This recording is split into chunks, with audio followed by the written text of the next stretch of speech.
Développement majeur aujourd'hui et ça concerne un meurtre qui a été commis il y a de ça 22 ans à Jonquière, le meurtre de Guylaine Potvin.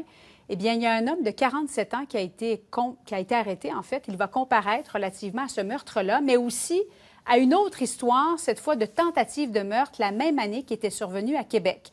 Et c'est avec grand plaisir que je retrouve notre collègue du matin, Jean-François Guérin. Salut, Jean-François. Salut, Julie. Animateur à l'émission Dossier en cours, parce que vous avez travaillé sur ce dossier-là, Jean-François. Oui, dans d'autres projets, on a travaillé là-dessus, notamment dans l'émission JE en 2018 et dans le cadre de l'émission Qui a tué, que je co-animais avec Claude Poirier, je vous dirais vers 2006-2007, on avait fait une demi-heure également sur le meurtre de Guylaine. C'est tout un revirement quand même là, dans ce dossier-là qui nous apparaît aujourd'hui. Ah, je comprends. Moi, quand j'ai eu l'appel de mon collègue Jean-François Tremblay ce matin de Saguenay pour m'annoncer ça, j'ai été saisi. Honnêtement, j'ai été saisi parce qu'on apprend à s'attacher à ces familles-là qu'on rencontre, à ces gens-là qui ont vécu ces drames-là. Et je me suis dit, 22 ans après, c'est absolument incroyable. T'as bien résumé en ouverture, Julie, mais faut se rappeler que Guylaine Potvin, là, ça avait créé tout un émoi en avril 2000 lorsqu'elle avait été retrouvée assassinée sur le campus du cégep de Jonquière, résidence pour étudiantes qu'elle partageait avec deux autres filles. Elle était seule ce soir-là. Quelqu'un s'est introduit à l'intérieur de son appartement, l'a agressée sexuellement, un meurtre absolument sauvage, gratuit. Guylaine menait une existence rangée, une petite vie simple, et elle a été massacrée comme ça. Et 3 mois après, à peu près 200 kilomètres de là, tout près de l'Université Laval à Sainte-Foy, une jeune fille correspondant à peu près au même profil, vivant en appartement près du campus de l'Université Laval, et dans son sommeil, elle dort, littéralement, il l'étrangle. Elle se réveille, il y a quelqu'un qui est en train de l'étrangler.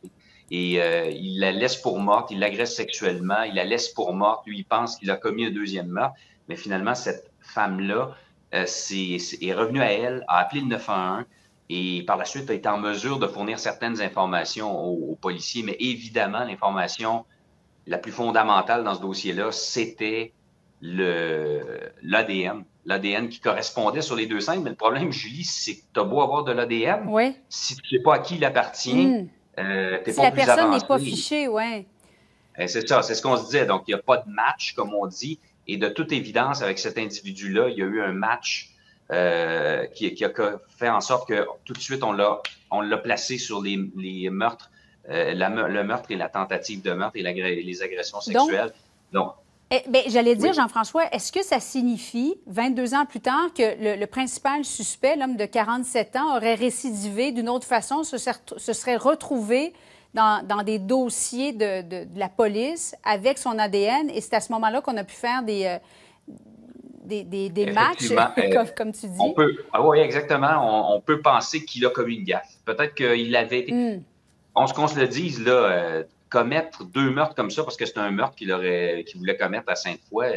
La victime a été assez forte pour s'en tirer, mais commettre 2 meurtres comme ça et se dire, bon, je vais passer à autre chose, je ne récidiverai plus, je vais mener une vie rangée, c'est à peu près impossible. La personne, ces individus-là ont besoin de commettre ces gestes-là et probablement qu'il a été prudent dans les 20 dernières années, les 22 dernières années, mais là, qu'il a pu commettre, il a fait une gaffe, il a laissé de l'ADN quelque part et l'ADN l'a placé directement sur ces scènes-là. Je tiens pas cette information-là de la police. Je vais simplement, par déduction, on l'apprendra probablement pendant les procédures judiciaires. Mais c'est clair, on parle de la science qui a fait en sorte qu'on a pu vraiment remonter jusqu'à cet individu. Mais c'est un immense soulagement pour la famille de Guylaine que j'ai eu le plaisir de rencontrer il y a quelques années.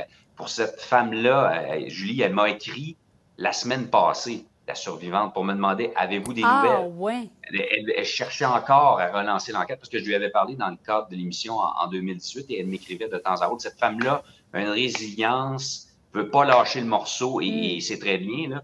Et j'essaie de trouver des façons de reparler de cette histoire-là, mais vraiment... là, c'est un dénouement majeur qui vient de se produire. Et Jean-François, tout à l'heure, Jean Houle a fait une entrevue en direct avec l'ancien enquêteur, M. Cormier, au dossier, je ne sais Ouais. pas si tu t'en rappelles, mais lui Ouais, disait, j'ai toujours la photo dans mon portefeuille de Guylaine Potvin.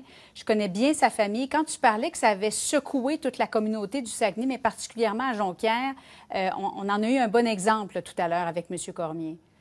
Ah oui, absolument. J'ai pas de misère à le croire. C'est pour une petite communauté, un drame comme celui-là, un meurtre gratuit d'une jeune femme qui a rien à se reprocher, qui mène une vie rangée. C'est une bombe atomique et je peux te dire que pour ses parents, la vie a jamais été la même. Je peux juste avoir une pensée pour ces gens-là aujourd'hui, à quel point ça doit être un soulagement. Et en même temps, c'est déchirant parce qu'ils savent qu'ils vont avoir à revivre ça, parce qu'il va y avoir un procès, il va y avoir la preuve qui va être présentée, tout ça. Mais en même temps, de savoir que la personne qui est soupçonnée d'avoir fait ça, en tout cas, soit devant la justice maintenant, je peux que m'en réjouir pour eux et être soulagé également. Alors, l'homme de 47 ans, je vous le rappelle, a été arrêté et va comparaître. On va suivre ça de très près. Jean-François, merci beaucoup d'être sorti de ta pause la journée pour nous accorder une entrevue. On t'écoute demain. Salut. Salut. Bonne journée, Julie.